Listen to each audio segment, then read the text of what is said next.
Hello dear students, आपके कुछ doubts मेरे पास आए थे। आज हम आपके डाउट्स लेते हैं, फिर हम आगे का टॉपिक डिस्कस करेंगे। डाउट था आपका, एक क्वेश्चन नंबर 7 है आपकी शीट से, और जो बच्चे बुक से करेंगे उनके लिए बुक से है क्वेश्चन नंबर 6। ठीक है, okay. Question number 6 from the book of 7 from the sheet क्या है ये। A and B are partners in a firm sharing profit and loss in the ratio 2:1. They decided to take C into the partnership for 1/4 share on 1st April 2016. For this purpose, goodwill is to be valued for 4 times of the average annual profit of the previous 4 or 5 years, whichever is higher. ठीक है, यहाँ पे 4 times करना है, यानी कि number of years है, number of years purchase क्या है, 4 है। ठीक है, ओके। एवरेज यहाँ पे या तो 4 ईयर का लेंगे या फिर 5 ईयर का लेंगे, दोनों में से जो हायर होगा। ठीक है, तो इस क्वेश्चन को सॉल्व करने के लिए हमें क्या करना है, नोट बनाना पड़ेगा। एक नोट में हम क्या करेंगे, 4 ईयर के प्रॉफिट का एवरेज निकालेंगे। 4 ईयर अब कौन से लेने हैं, ठीक है। तो ध्यान रखना, अगर आप गुडविल यहाँ निकाल रहे हो तो आपको ये वाले 4 ईयर लेने हैं, इसको नहीं लेना है। मतलब जो अपने लास्ट 4 ईयर हैं वो लेने हैं, बिगिनिंग का ईयर को हमें नहीं लेना है। ठीक है ना, हाँ जी। 5 ईयर में लास्ट के 5 ईयर लेने हैं, तो हम करते हैं एवरेज ऑफ 4 ईयर्स प्रॉफिट। ठीक है, मैं कैलकुलेटर से कर रहा हूँ, आप लोग कर लेंगे इसको। ठीक है, लास्ट के 4 ईयर के प्रॉफिट का एवरेज करना है। ये है 15,000 प्लस 16,000 प्लस 10,000 प्लस 15,500। ठीक है, डिवाइड बाय 4। तो ये तो आपका आ गया 14,125। अब निकालते हैं average of 5 years profit, average of 5 years profit. ठीक है,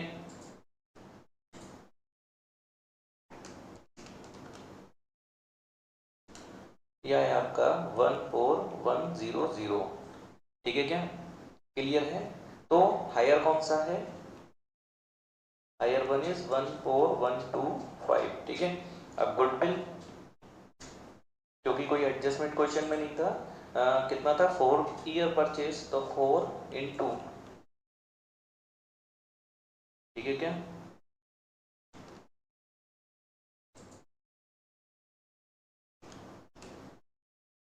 56500। क्लियर है, this is the goodwill. Question समझ में आया।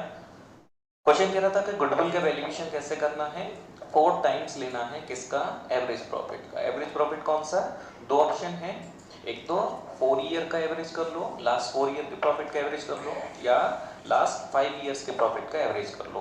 उन दोनों में से कौन सा लेना है, विच एवर इज हायर। ठीक है, तो हमने दोनों का एवरेज निकाल दिया, दोनों ऑप्शंस का एवरेज निकाला, लास्ट 4 ईयर्स प्रॉफिट का एवरेज और लास्ट 5 ईयर्स प्रॉफिट का एवरेज। जो दोनों में से हायर था, इस प्रॉफिट को यूज करना है और इससे गुडविल कैलकुलेट करना है। ठीक है क्या, चलिए आगे चलते हैं। नेक्स्ट है आपकी शीट का क्वेश्चन नंबर 9, जो कि बुक में क्वेश्चन नंबर 8 है। ठीक है, हाँ जी, ये एडजस्टमेंट वाला क्वेश्चन दिख रहा है। ठीक है, हाँ जी। X and Y are partners in a firm, they admitted Z into the partnership for equal share. It was agreed that the goodwill will be valued at 3-year purchase of the average profit of last 5 years। Profit दे रखे हैं। ठीक है, तो number of year purchase कितना है,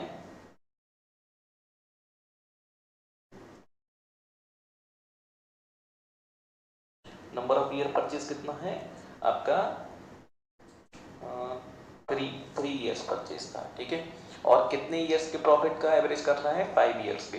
दे रखा है 31/3/13 में 14, 15, 16, 17। ओके, एक लॉस है, फिर प्रॉफिट्स हैं। ठीक है, चलिए एडजस्टमेंट है क्वेश्चन में, तो मैं टेबल बना लेता हूँ। ईयर प्रॉफिट और एडजस्टमेंट ठीक है। उसके बाद में एडजस्टेड प्रॉफिट, ठीक है क्या। ईयर एंडेड 31/3/13, फिर 31/3/14, 31/3/15, 31/3/16 और 31/3/17। ये पिछले 5 साल के बारे में जानकारी है। यहाँ पर 90,000 का लॉस है, 160 का गेन है, 150 का गेन है, 65,000 का गेन है और 1,77,000 का गेन है, 177, ठीक है। ओके, आगे कहता है books of account of the firm revelled that, books of account को जब इंस्पेक्ट किया गया तो ये जानकारी पकड़ में आई क्या। The firm had gain of rupees 50,000 from sale of machinery sold in the year ended 31st March 14, ठीक है, क्लियर है। कौन से वाले ईयर में, जो 14 को एंड हो रहा है, 13-14 में फर्म में गेन हुआ है 50,000 का मशीन सेल करने से। एक ऐसा गेन है, एबनॉर्मल गेन है, तो ऐड किया हुआ होगा, तो इसको सही करने के लिए लेस कर देंगे, सिंपल, क्लियर है। आगे हाँ जी, नेक्स्ट है there was an abnormal loss of 20,000 incurred in the year 31st March ended 31st March 15 because of machine becoming obsolete, ठीक है। एक ईयर एंडेड 15 में ईयर एंडेड 15 में लॉस हुआ है कितने का, 20,000 का। आपने क्या किया होगा, माइनस, तो ये एबनॉर्मल है इसीलिए इसको क्या किया, एड बैक कर लिया, ठीक है। हाँ जी, आगे है overhauling cost of second hand machine purchased on 1 जुलाई 2015, ध्यान से, कब, ये आपका ध्यान से, ये है 1 अप्रैल 12, 31/3/13, 31/3/14, 31/3/15, 31/3/16 और ये 31/3/17, ये आपके ईयर है 5, ठीक है। इस तरीके से कंफ्यूजन हो तो ऐसा चार्ट बना लेना है, ठीक है। हाँ, overhauling cost of second hand machine purchased on 1 जुलाई 15, 1 जुलाई 15, 1 जुलाई 15 कौन सी ईयर में आएगा सर, 15-16 में आएगा, ये इधर आएगा, 1 जुलाई 15, 31/3/15 के बाद, ठीक है। 1 जुलाई 15 में क्या हुआ है, एक सेकेंड हैंड मशीन की ओवरऑलिंग कराई है आपने, जिसमें 1 लाख रुपए का खर्चा हुआ है, ठीक है। हाँ जी, इसको डेबिट कर दिया किसमें, रिपेयर में, okay.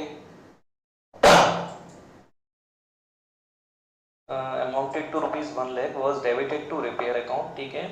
Depreciation is charge at the rate 20% per annum WDV, और इस पे डेप लगा दिया आपने, एक second, overhauling cost of second hand machinery purchased on, okay ठीक है, इस पे डेप लगा दिया है आप, सॉरी डेप लगाना था आपको 20%, फर्म मशीन पे डेप लगाती है 20%। क्लियर नहीं हो रहा है सेंटेंस, क्लियर इसलिए नहीं हो रहा है क्योंकि क्वेश्चन की लैंग्वेज क्या है, overhauling cost of second hand machinery purchased. इन्होंने एक सेकेंड हैंड मशीन खरीदी है, कितने तारीख को खरीदी है, 1/7/15 को, ठीक है। तो आपको पता होना चाहिए कॉस्ट प्रिंसिपल क्या कहता है कि जब भी आप कोई मशीन एक्वायर करेंगे तो उस पर जो भी खर्चा लगेगा, चाहे वो नई मशीन है या वो पुरानी मशीन है, उस पर जो भी खर्चा लगेगा, सारा का सारा खर्चा मशीन की कॉस्ट का पार्ट होता है, ठीक है। आप जब भी कोई एसेट या इन्वेस्टमेंट एक्वायर करते हैं तो उसकी एक्विजिशन में जितना भी एक्सपेंस आप बियर करते हैं, जब तक कि वो वर्किंग कंडीशन में पुट टू यूज ना हो, तब तक का सारा खर्चा हम कैपिटलाइज करते हैं, ठीक है।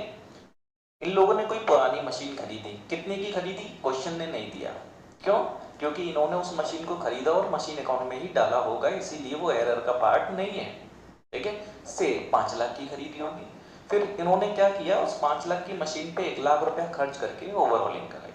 पुरानी मशीन थी, उसको एट दैट टाइम उन्होंने कराया, तो ये 1 लाख रुपए का जो खर्चा है उसकी रिपेयर पे, ये खर्चा कहाँ जाना चाहिए, ये उस मशीन की कॉस्ट का पार्ट बनना चाहिए।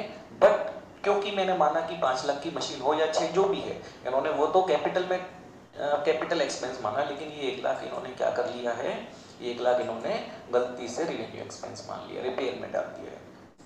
ठीक है, अगर इसको हम रिपेयर में नहीं डालेंगे, अगर हम इसको रिपेयर में नहीं डालेंगे तो ये कहाँ जाएगा, असेट में जाएगा। लेकिन हम तो सर इस वाले ईयर में इसको रिपेयर में चार्ज कर चुके हैं, अगर इस ईयर में इसको रिपेयर में चार्ज कर चुके, खर्चा मान चुके हैं, तो हमने तो अपनी बुक में खर्चा दिखा दिया, 1 लाख का खर्चा दिखा दिया, जबकि 1 लाख अभी हमारे इस ईयर का कंप्लीट एक्सपेंस नहीं है, ये तो फ्यूचर बेनिफिट्स इसके। ठीक है, तो इसको क्या करना है, 1 लाख को इधर एड बैक करना है। क्यों, क्योंकि ये कैपिटल एक्सपेंस है, हमने गलती से इसको रिवेन्यू मान लिया। ठीक है सर, तो फिर ये कहाँ जाएगा, अब ये मशीन का पार्ट बन गया, ये रिपेयर नहीं है, अब ये मशीन का पार्ट बन गया। सर ये रिपेयर को आप मशीन क्यों बोल रहे हो, बेटा सेंटेंस क्या कह रहा है, सेकेंड हैंड मशीन खरीदी है, उसको एट दैट टाइम इन्होंने उसको रिपेयर कराया है। क्लियर है ना, इसीलिए ये कैपिटल एक्सपेंस है। पूरे सेंटेंस से इसका सेंस निकलेगा, इंपॉर्टेंट पॉइंट है, जानबूझकर घुमा के ऐसा लैंग्वेज लिखा है। ठीक है, ध्यान देना है उसको। ठीक है ना, तो ये 1 लाख मशीन का पार्ट बन गया। अगर सर ये मशीन का पार्ट बन गया तो अब इसको मशीन मानोगे तो डेप बनता है। किस रेट से डेप लग रहा है इनके यहाँ, 20% WDV है ना, हाँ 20% WDV से डेप लग रहा है। आपने लगाया है क्या, नहीं, तो लगाओ। ठीक है, तो सर यहाँ से यहाँ तक का एक, फिर यहाँ से यहाँ तक का 2, बिल्कुल डेप लगाएंगे। तो देखो 1 लाख का 20% पहले यहाँ पे कितने टाइम का, यहाँ से देखो आपका जुलाई अगस्त सितंबर अक्टूबर नवंबर दिसंबर जनवरी फरवरी मार्च, 9 मंथ का। ठीक है, कैलकुलेट कर लो जल्दी।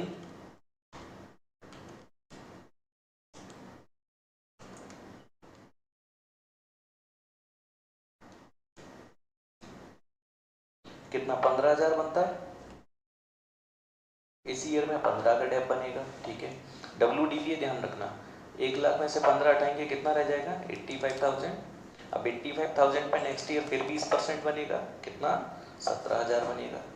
ठीक है, ये डेप बनना चाहिए था, लेकिन आपने पूरा 1 लाख खर्चा माना था, तो वो तो चलो रिवाइज किया, अब पूरा 1 लाख का असेट माना, लेकिन आज क्या वो असेट 1 लाख का होगा नहीं, तो कहाँ गया वो यूज हो गया, यूज हो गया तो खर्चा हुआ, खर्चा हुआ तो खर्चा क्या रिकॉर्ड है, नहीं। क्यों, 1 लाख पूरा हमने वापस कर लिया, ध्यान रखना, 1 लाख पूरा वापस कर लिया हमने, तो उसका जो अब तक का खर्चा है अब वो भी तो रिकॉर्ड नहीं है, जिसका नाम डेप होता है, तो हम अब उसको रिकॉर्ड करेंगे।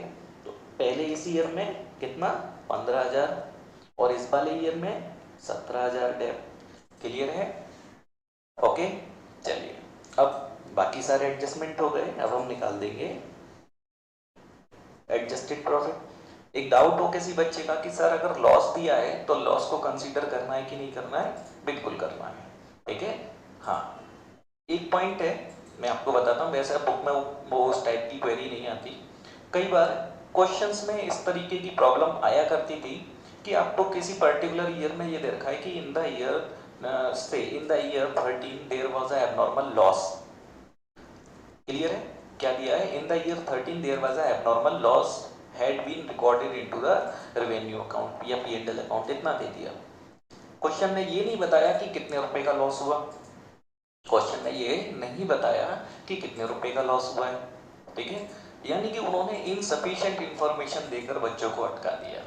उन्होंने एबनॉर्मल लॉस है, एबनॉर्मल गेन है, ये दिया है, ठीक है, बट उसका अमाउंट नहीं दिया है।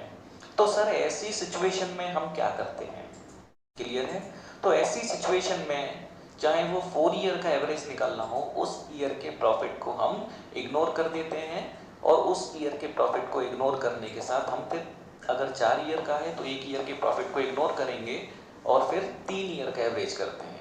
ये एक्चुअल में क्लरिकल एरर मेरे को लगता था, जिसका सजेस्टेड सॉल्यूशन ऐसा बनाया गया था, बट क्योंकि अब इस टाइप की प्रॉब्लम नहीं आती तो मुझे लगता है ये डाउट का पार्ट नहीं होना चाहिए। बट स्टिल कहीं आपने कुछ देखा हो या किसी बच्चे ने कोई क्वेश्चन देखा हो सकता है कंफ्यूजन हो सकता है, ध्यान में रखना है। अभी मैं दोबारा इस पॉइंट को दोबारा बोलूंगा, अभी पहले इसको पूरा कर लेते हैं। तक तो हुए। हेलो, हाँ जी, ये कैलकुलेशन करेंगे थोड़ा।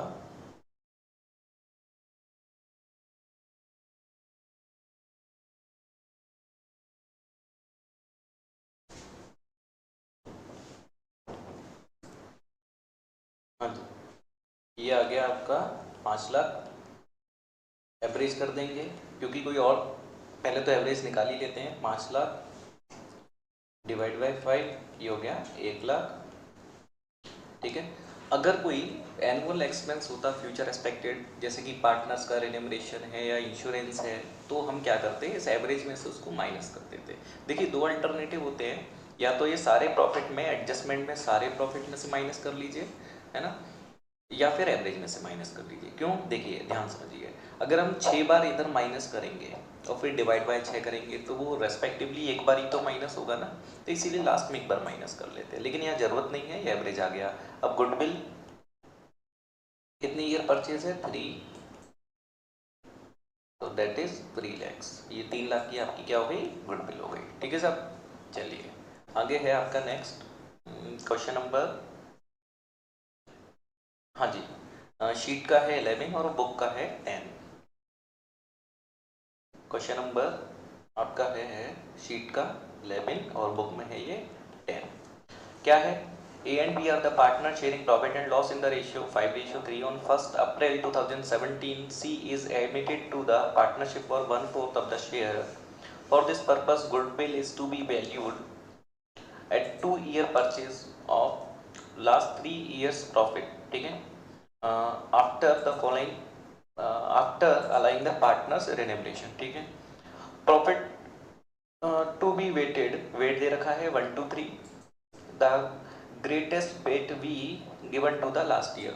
जनरली हम ऐसा ही करेंगे। ठीक है, एक बात समझिए ना, अगर मेरे ये ईयर्स हैं, अगर मैं ये देखना चाहता हूँ कि फ्यूचर के प्रॉफिट क्या रहेंगे, तो फ्यूचर के प्रॉफिट अगर नॉर्मल सर्कमस्टांसेस है, नॉर्मल बिजनेस का एक ट्रेंड है, तो उस ट्रेंड के अनुसार ये जो फ्यूचर है ना, ये सबसे ज़्यादा इससे प्रभावित होगा, और उससे कम इससे, और उससे कम इससे। तो हमारे लिए पिछले ईयर्स के सीक्वेंस में सबसे ज़्यादा अहमियत हम किसको देंगे, अपने जस्ट लास्ट ईयर को। उससे थोड़ा कम अहमियत देंगे नेक्स्ट लास्ट ईयर को, उससे थोड़ा कम देंगे अगेन उसके भी नेक्स्ट लास्ट ईयर को। ठीक है क्या, इस तरीके। तो सबसे ज़्यादा वेट हमेशा हम इसको ही देते हैं, बट ये नॉर्मली ऐसा रहेगा। लेकिन अगर कोई एक्सेप्शनल केस है जहाँ पर कोई एबनॉर्मेलिटीज़ हुई हैं, है ना, जिनके कारण प्रॉफिट वेरी किया है, एबनॉर्मल लॉस नहीं, एबनॉर्मेलिटीज़ मतलब नोटबंदी हो गई थी, ये कोई बीमारी की वजह से बाजार बंद हो गए, उस ईयर में लॉसेज रहे हैं, प्रॉफिट नहीं हुए हैं, तो हो सकता है कि अगले ईयर के लिए हम उस ईयर को कम रेस्पॉन्स दें। ठीक है, जनरली ऐसा करते हैं। ठीक है, वेट दे देंगे। ठीक है, okay. The net profit before partners remuneration दे रखा है। ठीक है सर, ओके। वेटेड एवरेज है, तो चार्ट बनाएंगे, ईयर, प्रॉफिट, एडजस्टमेंट है क्या प्रॉफिट में, प्रॉफिट में एक तो वो पार्टनर रिन्यूमरेशन का है। ठीक है, और कोई है क्या, नहीं, ये प्रॉफिट एक्चुअल में जो दिए है ना, ये प्रॉफिट तो पास्ट के प्रॉफिट में कोई एडजस्टमेंट नहीं है। आप फ्यूचरिस्टिक अगर देखें तो एक खर्चा अपने को बढ़ना है। दो तरीके से सॉल्व कर सकते हैं। पहला तरीका है एडजस्टमेंट में हर ईयर में ये खर्चा माइनस करें, then no need to subtract from the average, क्योंकि वो ऑलरेडी सब्ट्रैक्टेड है। ये दूसरा तरीका है एडजस्टेड करके प्रॉफिट को, ये वाला जो फ्यूचर का एडजस्टमेंट है ना, इसको अभी सॉल्व ना करो, एवरेज प्रॉफिट निकालने के बाद सॉल्व करो, वो ज़्यादा अच्छा रहता है, कैलकुलेशन कम रहती है, तो हम वही फॉलो करेंगे। ईयर में नोट कर देता हूँ, आपका है 14-15, 15-16, 16-17, ये 3 ईयर्स हैं। ठीक है, हाँ जी। प्रॉफिट है इसमें है आपका ये 2 लाख, इधर है आपका 230, और इधर है आपका 250। ठीक है, क्लियर है। हम एडजस्टमेंट जो फ्यूचर एडजस्टमेंट है उसे बाद में कर लेंगे। वेट 1 2 3, अब प्रोडक्ट 2 लाख और 460 और 750। क्लियर है क्या, वेट का सम और प्रोडक्ट का सम, वेट का सम कर लेते हैं प्रोडक्ट का। ठीक है, 7 8 9 9 9 10 14 लाख 10,000। ओके, ये हो गया। अब हम कर देंगे एवरेज।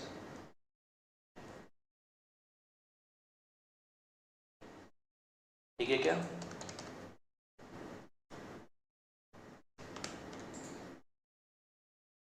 आपका आ गया ये 235, ठीक है, ये एवरेज। लेकिन यहाँ पर एडजस्टमेंट है, लेस करेंगे रेन्यूमरेशन,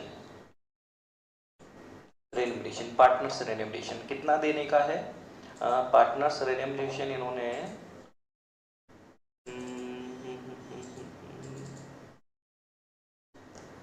एक second, after allowing the partners remuneration 90,000 per annum, ठीक है। तो ये 90,000 पर एनम का रेन्यूमरेशन और देना रहेगा, तो यानी कि फ्यूचर के प्रॉफिट 90,000 से कम हो जाएंगे क्योंकि रेन्यूमरेशन जाएगा। ये ध्यान रखना, इसको हम प्रॉफिट में से एडजस्ट करते हैं। हम ये मानते हैं कि ये लोग बिजनेस में एफर्ट्स डालेंगे तो इतना हम प्रॉफिट का ऐसा नहीं मानते, ये सेक्रीफाइस कॉस्ट मानते हैं कि ये अपना जो प्रॉफिट सेक्रीफाइस करके आ रहे हैं उसके बदले में ये रेन्यूमरेशन ले रहे हैं, ठीक है बेटा, क्लियर है? ओके, तो फ्यूचर एक्सपेक्टेड एवरेज प्रॉफिट जो रहेंगे बिजनेस से वो रहेंगे 145,000, ठीक है। ओके, ये अब गुडविल का क्या है, 2 ईयर परचेज है, तो 2 इंटू 145 दैट इज आपका हो गया 290,000, क्लियर है? ओके, ये रहेगा। कोई डाउट यहाँ पे?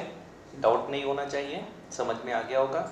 आपकी शीट का क्वेश्चन नंबर 13 है, जो बुक में नहीं है वो मैं शीट से डिस्कस करूंगा। पहले मैं बुक से उठा लेता हूँ जो बुक में है। आपका क्वेश्चन नंबर शीट का है 31, जो बुक में है क्वेश्चन नंबर 30, ठीक है। चलिए, हाँ जी, आपकी बुक में है ये क्वेश्चन नंबर 30, ठीक है, ध्यान से समझेंगे। The average profit of the firm is ₹2 lakh. Firm का क्या दिया है हमें? एवरेज प्रॉफिट दिया है। ये एवरेज यानी कि फ्यूचर एक्सपेक्टेड एवरेज प्रॉफिट दिया है 2 लाख का, ठीक है। हाँ, टोटल असेट दिए हैं, टोटल असेट दिए हैं बिजनेस की 15 लाख की, ठीक है। वेयर एज पार्टनर्स कैपिटल दी है 12 लाख की, ठीक है। और if normal rate of return NRR दिया है बिजनेस का 10%, ओके।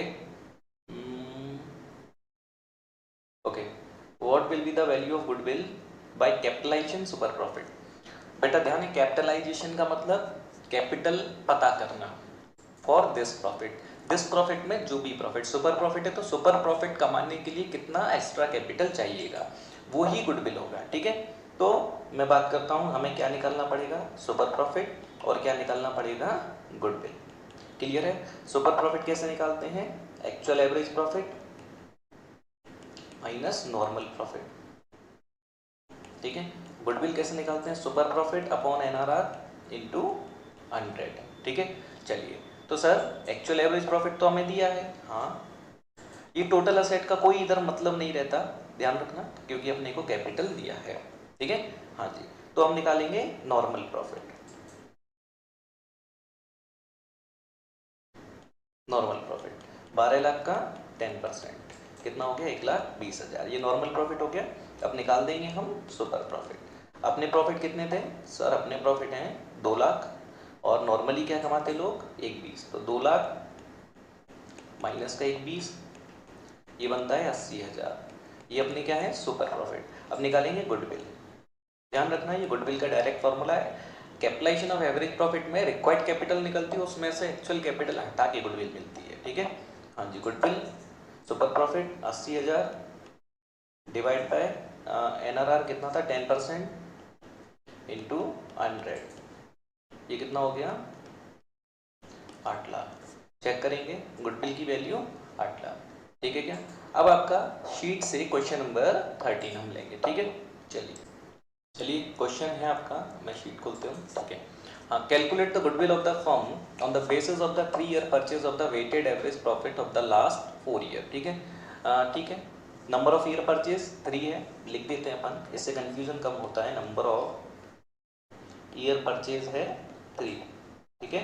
और weighted average profit of the last 4 year, पिछले 4 साल के प्रॉफिट का वेटेड एवरेज करना है, ठीक है। The appropriate weight is to be provided, ठीक है। क्या है? ईयर दिया है 14-15, लिख लेते हैं ईयर प्रॉफिट, और वेट भी दिया, वेट बाद में लिखेंगे, ध्यान रखना, क्योंकि हो सकता है एडजस्टमेंट हो। ईयर है 14-15, 15-16, 16-17 एंड 17-18। बाबूजी पढ़ लो थोड़ा,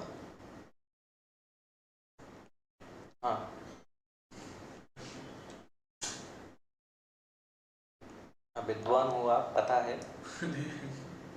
हाँ, ये आपके ईयर दिए हैं और साथ में प्रॉफिट दिए हैं, ठीक है। वेट का सर अभी क्यों नहीं लिखा, क्योंकि अभी एडजस्टमेंट हो सकता है इसलिए नहीं लिखा, ठीक है। आगे चलते क्या दिया क्वेश्चन में, on scrutiny of the account the following matters are revise, ठीक है ना। जब जांच हुई खातों की तो खातों की जांच में ये जानकारी हमें पता लगी। क्या पता लगा, ठीक है, ध्यान से समझना। अच्छा, ये ईयर कैसे है ये समझ में आए ना।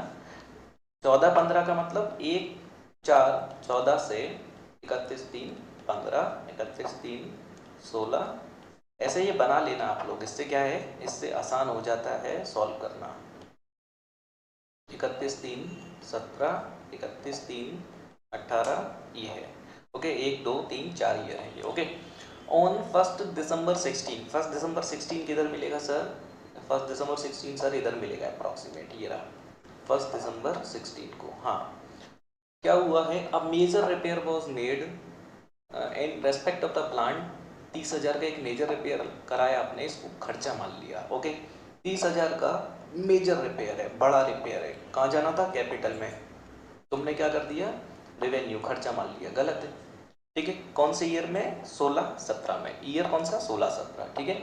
ईयर बेटा अच्छे से क्रैक कर लेना। 16-17 में 30,000 का एक बड़ा रिपेयर हुआ, यानी कि कैपिटल एक्सपेंस हुआ, लेकिन तुमने खर्चा मान लिया। खर्चा मान लिया तो प्रॉफिट कम कर लिया, सही करने के लिए क्या करेंगे, इसको प्लस करेंगे। 16-17 में एडजस्टमेंट में 30,000 प्लस करेंगे।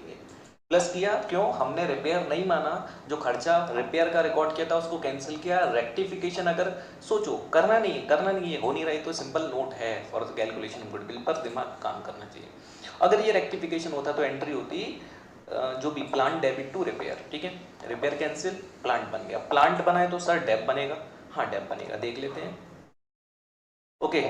Subjected to the adjustment of depreciation 10% per annum reducing balance, ठीक है। WDV से 10% का डेप है, कितना, यहाँ से यहाँ, यहाँ से यहाँ, देखो कितने जनवरी में हुआ था ना, दिसंबर, ओके। दिसंबर 1 है, दिसंबर, जनवरी, फरवरी, मार्च, ये 4 महीना और ये 12 महीना, क्या है 10% WDV, ठीक है। तो 3,000 का 4/12 यानी कि 1,000 का डेप इधर लगेगा। WDV है इसीलिए 1,000 का डेप लग के ये होगा 29,000, उस पे लगेगा आपका 10%। क्लियर है क्या, ध्यान रखना WDV है तो इधर 2900 लेस होगा। WDV में ध्यान रखना है, बैलेंस निकाल के करना है। होप सो 10th क्लास में डेप्रिसिएशन पढ़ा होगा आपने। नेक्स्ट है the closing stock for the year 15-16 was over valued. 15-16 में क्लोजिंग स्टॉक ज़्यादा हो गया। क्लोजिंग स्टॉक इनकम में आता है, ज़्यादा हो गया, इनकम ज़्यादा है, इसलिए क्या कर दो, कम कर दो। कितना, 12,000। जिस ईयर में कम किया है उसके अगले ईयर में क्या होगा, ओपनिंग स्टॉक रिवर्स कर दो, प्लस का 12,000। ये मैं प्रीवियस लेक्चर में डिस्कस कर चुका हूँ, इसलिए अब तुम जल्दी सीखेंगे इसको, है ना। नेक्स्ट है to cover the management cost and annual charge of 2,400 should be made. ये तो फ्यूचर से रिलेट करता है। गुडविल की कैलकुलेशन के लिए आपको मैनेजर के खर्चे 24,000 के और डालने हैं, एवरेज में से माइनस करेंगे। या फिर आप करना चाहते हो आप हर ईयर से इधर माइनस करो, क्योंकि किसी एक ईयर पे लगेगा ये खर्चा नहीं, ये 24,000 का खर्चा फिर हर साल लगेगा। तो या तो हर साल माइनस कर लो, या दूसरा अल्टरनेटिव है एवरेज कर लो और उसमें से माइनस करना। हम एवरेज में से माइनस करेंगे, ओके।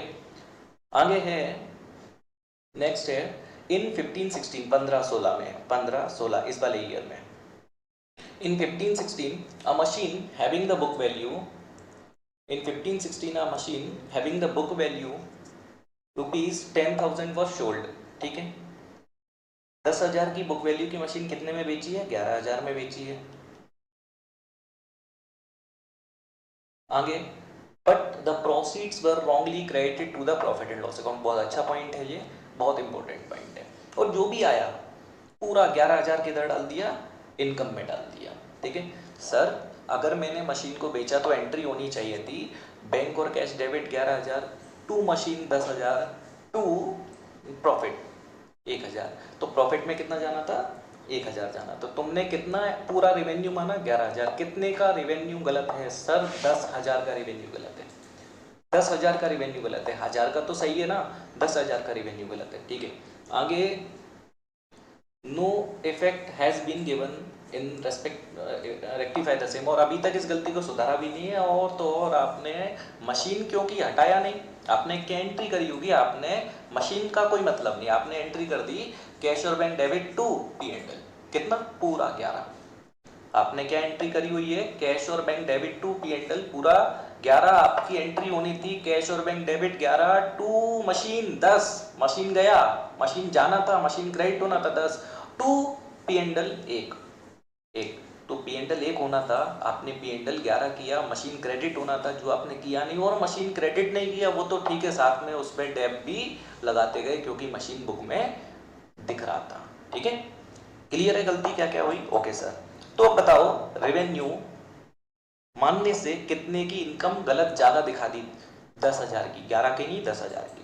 तो भैया 15-16 में 10,000 की इनकम क्योंकि ज़्यादा दिखा दी है, उसको क्या करेंगे, माइनस। सर 11 की नहीं करना, 10 की करना माइनस। ठीक है, ओके।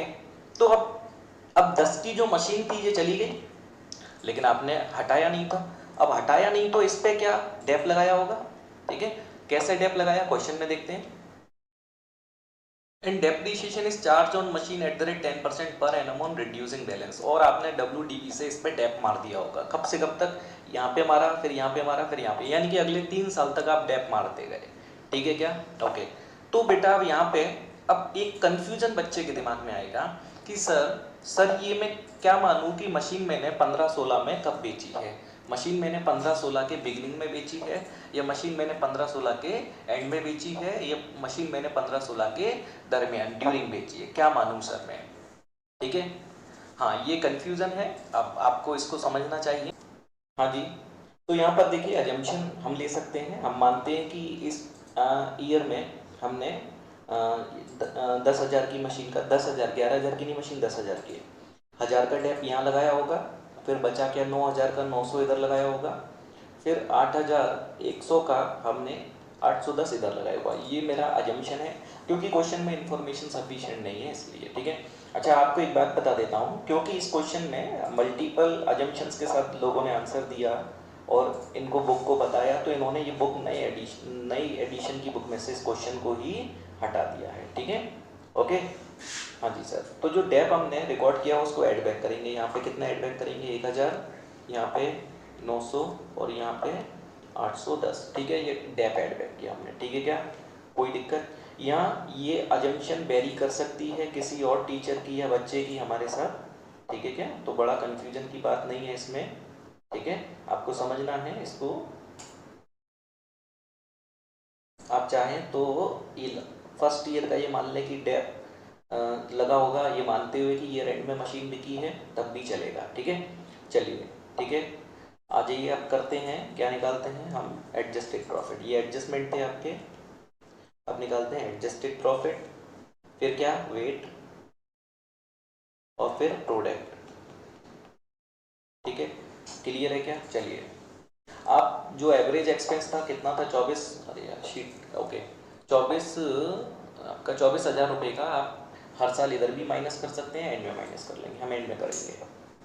एडजस्टेड प्रॉफिट 1,01,000, एक 24 में से ये गया आपका 23,000, है ना?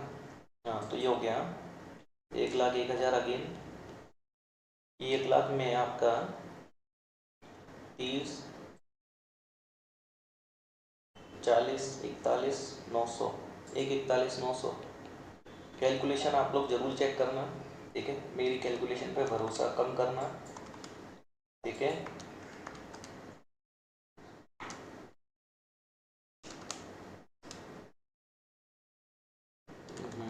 एक 40 प्लस 810 माइनस 2900। ठीक है, अब इसके बाद क्या है? वेट है। वेट क्या दिया था क्वेश्चन में? एक सेकेंड,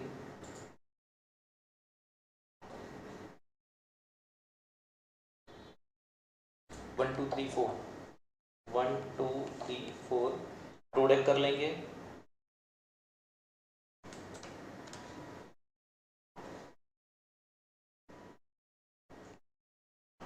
ये ये क्वेश्चन बुक में से हटा दिया है क्योंकि इसकी इस तरीके की कैलकुलेशन और एक कन्फ्यूज़न वाला हिस्सा था इस क्वेश्चन में, इसलिए।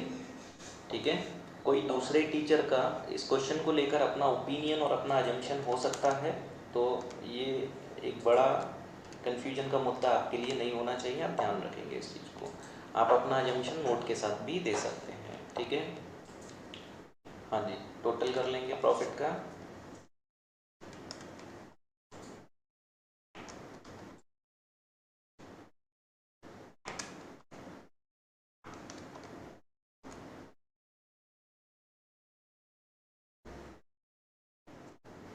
वेट का टोटल कर लेंगे। ठीक है, अब निकालेंगे एवरेज।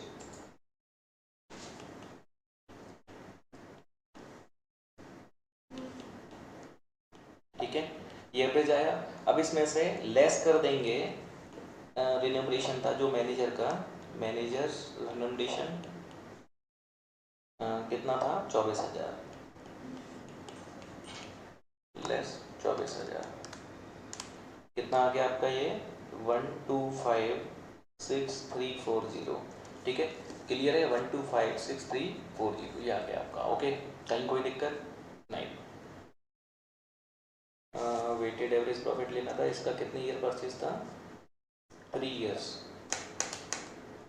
ठीक है, अब आपको गुडविल निकालना है। कैलकुलेशन एक बार जरूर चेक कर लेना, वैसे तो सही होना चाहिए, बट अगर नहीं है तो आप लोग इसको देख लेना। ये शायद 1 जीरो ज़्यादा आ गया है ना, मैं फिर से एक बार चेक कर लेता हूँ।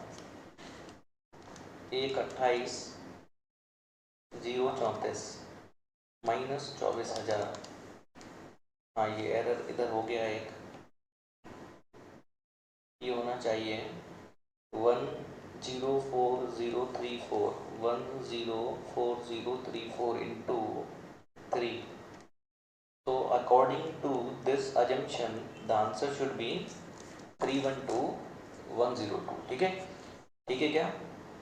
ऐसा क्वेश्चन अब बुक में नहीं है, हटा दिया है उन्होंने, क्योंकि इसमें आंसर वेरी करते हैं, टीचर्स की एजम्पशंस अलग अलग हो सकती हैं। ये मेरा एजम्पशंस है क्योंकि उन्होंने क्वेश्चन क्लियर करा है, depreciation is charge on machine eight the rate 10% reducing balance, तो डेप चार्ज किया है। कुछ टीचर्स इस डेप को इग्नोर करके सॉल्व कर देते हैं। ठीक है, तो आपको ध्यान में रखना है, डेप चार्ज किया है उन्होंने, इसीलिए हम उसको डेप को एडजस्ट कर रहे हैं। ठीक है, क्लियर है, कहीं कोई दिक्कत नहीं। ठीक है, इसी के साथ आपके ये डाउट मेरे को जो बच्चों ने शेयर किए थे पूरे हुए। अब हम नेक्स्ट टॉपिक स्टार्ट करेंगे अभी नेक्स्ट वीडियो के साथ। ठीक है, चलिए, ओके।